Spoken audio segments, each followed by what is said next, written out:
খেলার খবরে আমি মৌসুমী রয়েছি আপনাদের সঙ্গে। শুরু করছি আজকের খেলা আর খেলা।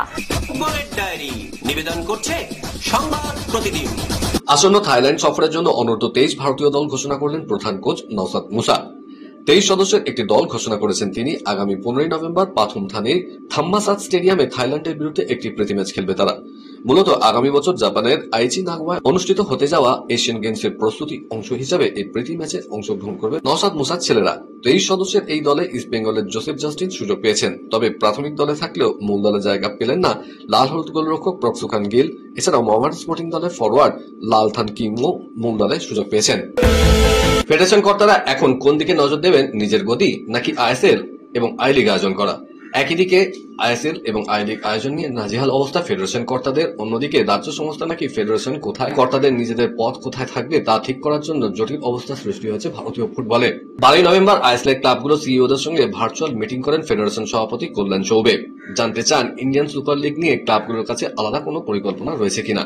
তাতে হায়দ্রাবাদ এফসি, গোয়ার মতো কিছু ক্লাবের প্রতিনিধি জানান, ফেডারেশন যদি নিজের থেকে লিগ চালাতে উদ্যোগী হয় তাহলে সম্প্রচারের খরচ বাবদ 15 থেকে 20 কোটি টাকা নিজেরাই তুলে দেবেন। ফেডারেশন সভাপতি অবশ্য জানান পুরো ব্যাপারটাই এখন আদালতের বিচারাধীন, ফলে তিনি কিছু সিদ্ধান্ত একা নিতে পারবেন না। ক্লাবগুলো ফেডারেশনের কাছে জানিয়েছিল আইএসএল, আই লিগ এবং আই লিগ 2 যেন একই কমার্শিয়াল পার্টনার আয়োজন করে। এছাড়াও 5 জানুয়ারির মধ্যে আই লিগ শুরুর ডেডলাইন দিয়েছিল তারা। আই লিগের ক্লাবগুলো সাফ কথা, তাদের এই দুটি দাবি নিয়ে ফেডারেশন ইতিবাচক কোনো বার্তা না দিলে তারা বৈঠকে বসবে না। প্রয়োজনে আবার ক্রীড়ামন্ত্রীর দ্বারস্থ হবে আই লিগের ক্লাবগুলো। ক্রিকেটের ডায়েরি। আইপিএল এর সবচেয়ে সফল দুই ফ্র্যাঞ্চাইজির মধ্যে একটি সিএসকে, 5 বারের চ্যাম্পিয়ন, 10 বারের ফাইনালিস্ট। এ পর্যন্ত 17 মরশুম খেলে 12 বার প্লে অফের সুযোগ পেয়েছে ইয়েলো আর্মি। সাফল্যের নিরিখে মুম্বাই ইন্ডিয়ান্স ছাড়া আর কোন ফ্র্যাঞ্চাইজি চেন্নাইয়ের ধার কাছে আসে না। তবে গত 2 বছর ধরে প্লে অফে উঠতে পারেনি এমএস ধোনির দল, তাই এবার কিছু প্লেয়ারকে ছেটে ফেলতে পারে সিএসকে। যদিও রিটেনশনের আবহে সবচেয়ে বেশি আলোচিত নাম রবীন্দ্র জাদেজা, তাকে রাজস্থান ট্রেড করে সঞ্জু স্যামসনকে দল নিতে পারে সিএসকে, এমনটাই খবর। এছাড়াও দীপক হুডা, গুরজাত সিংদের ছেড়ে দিতে পারে চেন্নাই। মূলত ভবিষ্যতে কোর গঠন করা আপাতত সিএসকে লক্ষ্য। ইংল্যান্ডের বিরুদ্ধে অ্যাশেজের প্রথম টেস্টে অস্ট্রেলিয়াকে নেতৃত্ব দেবেন স্টিভ স্মিথ। সেই শুরুর 1 সপ্তাহ আগেই শুরু হয়ে গেল সেই লড়াই।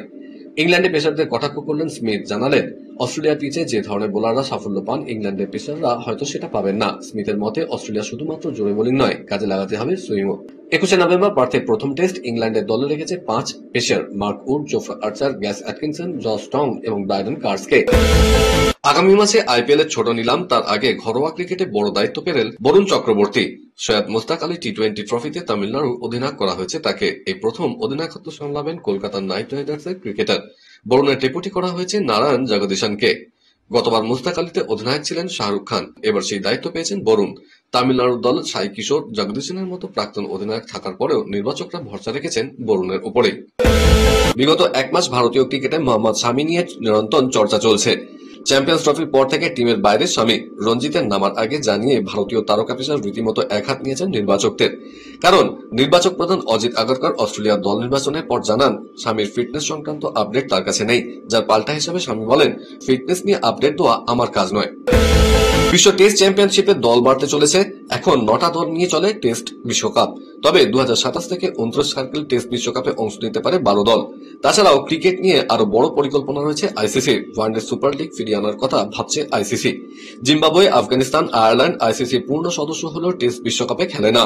টেস্টের মান বজায় রাখতে এই চ্যাম্পিয়নশিপকে 2টি পর্যায়ে ভাগ করার প্রস্তাব দেওয়া হয়েছিল দুবাইয়ে আইসিসির মিটিংয়ে। তবে এই বিষয়ে কেউই সেভাবে আগ্রহ না দেখানোয় এই প্রস্তাব খারিজ হয়ে গিয়েছে। অন্যদিকে ওয়ানডেতে সুপার লিগ ফিরিয়ে আনার প্রস্তাবের সিদ্ধান্ত নেওয়া হয়েছে।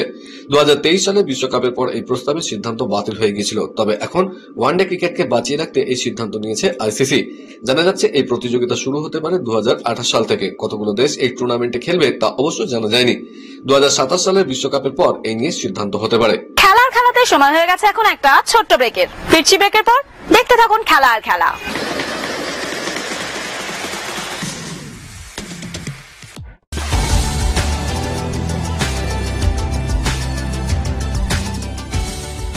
নিউজ মিডিয়া প্রযোজিত সাপ্তাহিক বিনোদন অনুষ্ঠান বিনোদন.com দেখুন প্রতি শনিবার ঠিক রাত 10:25 আপনাদের প্রিয় চ্যানেল ভিশনে।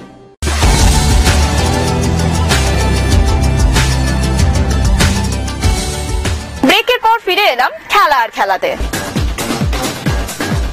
বিদেশের ডায়েরি।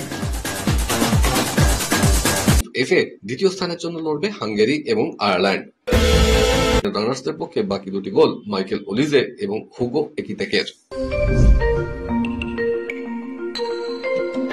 জাপান মাস্টার্সের প্রি কোয়ার্টার ফাইনালে দাপুটে জয় তুলে নিলেন ভারতীয় শাটলার লক্ষ্য সেন। শেষ 16 লড়াইয়ে সিঙ্গাপুরের জিং হেন জেসন তেহকে স্ট্রেট সেটে হারলেন তিনি। খেলার ফলাফল তার পক্ষে 21-13, 21-11। খেলার শুরু থেকেই লক্ষ্যের দাপট ছিল স্পষ্ট। প্রথম গেম থেকেই দাপট দেখাতে থাকেন তিনি। একটা সময় প্রথম গেমে 8 ম্যাচে এগিয়ে গিয়েছিলেন তিনি। লক্ষ্য সেনের পাশাপাশি জাপান মাস্টার্সের কোয়ার্টার ফাইনালে উঠলেন সাত্বিক সাইরাজ চিরাগ শেট্টি জুটিও। যদিও এদিন প্রথম গেমে থাইল্যান্ডের পিরাচাই সুকফুন এবং পাপ্পাকান টিরাতসাকুল জুটির কাছে হেরে যান তারা। 63 মিনিটের লড়াই পর 18-21, 21-15, 21-11 ব্যবধানে ম্যাচ জিতে শেষ 8 ছাড়পত্র আদায় করে নিলেন সাত্বিক চিরাগ জুটি। রাজ্য ভলিবল সংস্থার বর্তমান প্রশাসনের বিরুদ্ধে মুখর হয়েছেন বেশ কিছু প্রাক্তন খেলোয়াড় সহ কর্মকর্তারা। তাদের অভিযোগ, সচিব পল্টু রায়চৌধুরী দীর্ঘ 36 বছর ধরে একই পদে এখন একাত্ম প্রশাসক হিসেবে কাজ করে চলেছেন। এমনকি সংস্থার বিভিন্ন কর্মকাণ্ড নিজের ইচ্ছামতো করে থাকেন। তিনি প্রয়োজন মনে করেন না অন্যদের সঙ্গে কথা বলার। বিরোধী পক্ষের এই অভিযোগকে নস্যাৎ করে সাংবাদিকদের সচিব পল্টু রায়চৌধুরী বলেন, মিথ্যাচার দিয়ে বেশি দিন টিকে থাকা যায় না। আর্থিক ব্যাপারে তারা যে সমস্ত কথা বলেছেন তা একেবারেই সঠিক নয়। কার্যকরী সমিতির অনুমতি নিয়ে সমস্ত রকম অর্থ ব্যয় করা হয়েছে। যেহেতু আমি একজন পেনশনভোগী, তাই আমার পক্ষে গাড়ি নিয়ে যাতায়াত করা সম্ভব নয়। তাই কার্যকরী সমিতির সভায় এই বিষয়ে কথা বলে ড্রাইভার ও তেলের খরচা নিয়ে গাড়িতে যাতায়াত করি। টেন্ডার যে ডাকা হয় না বলে জানানো হয়েছে তাও মিথ্যা।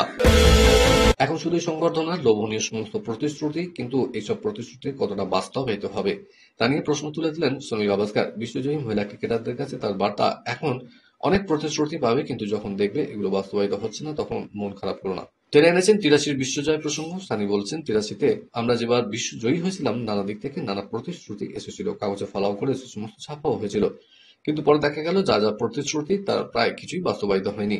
এর জন্য মিডিয়া আদৌ দায়ী নয়। কেউ যদি লোভনীয় পুরস্কার দেওয়ার ঘোষণা করে তারা তা ছাপবেই। আসলে তারা বুঝতেও পারেনি তাদের কেউ কেউ ব্যবহার করছে। সমস্যা, সুমিত নাগাল আগামী অস্ট্রেলিয়ান ওপেনের প্রস্তুতির জন্য চীনের একটি প্রতিযোগিতায় খেলার কথা ছিল তার, কিন্তু ভারতের 1 নম্বর সিঙ্গেলস টেনিস খেলোয়াড়ের ভিসার আবেদন বাতিল হয়ে গিয়েছে। সমস্যায় পড়ে সাহায্যের আবেদন জানিয়েছেন নাগাল। 2024 সালে অস্ট্রেলিয়ান ওপেনের প্রথম রাউন্ডে আলেকজান্ডার বুবিককে হারিয়ে অঘটন ঘটিয়েছিলেন নাগাল। ধারাবাহিকভাবে ভালো পারফরমেন্সের সুবাদে সে বছর এটিপি ক্রমতালিকায় 68 নম্বরে উঠে এসেছিলেন। ডেভিস কাপে ভারতকে আবার ওয়ার্ল্ড কাপে ফিরিয়ে আনার ক্ষেত্রে গুরুত্বপূর্ণ ভূমিকা ছিল নাগালের। এটিপি ক্রমতালিকায় 275 নম্বরে থাকা নাগালের পক্ষে সরাসরি আগামী অস্ট্রেলিয়ান ওপেনের মূল পর্বে খেলা সম্ভব নয়। অস্ট্রেলিয়ান ওপেনের Asia Pacific wild card play of জিততে পারলে তবে সেই সুযোগ পাবেন। কলকাতার ডায়েরি। সুপার কাপের 2টি সেমিফাইনাল 4 ডিসেম্বর। একই দিনে 2টি সেমিফাইনাল হবে জানিয়ে দিলেও কোন দল কখন মাঠে নামবে তা জানানো হয়নি। তবে প্রাথমিকভাবে ইস্টবেঙ্গলের ধারণা প্রথম ম্যাচ তাদেরই মাঠে নামতে হবে। এবার একই দিনে 2টি সেমিফাইনাল নিয়ে আপত্তি জানালো ইস্টবেঙ্গল। ইতিমধ্যেই তাদের সমস্যার কথা জানিয়ে ফেডারেশনকে চিঠি দিয়েছে লাল হলুদ।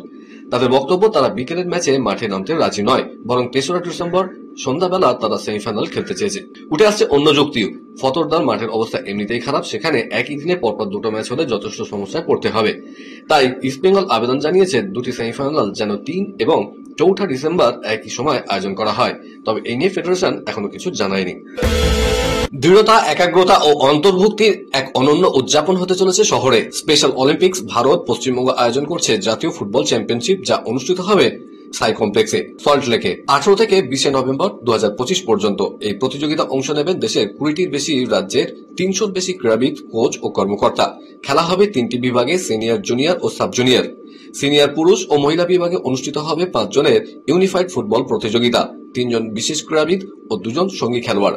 আর জুনিয়র ও সাব জুনিয়র বিভাগে হবে স্পেশাল অলিম্পিক্সের ঐতিহ্যবাহী ফুটবল ম্যাচ।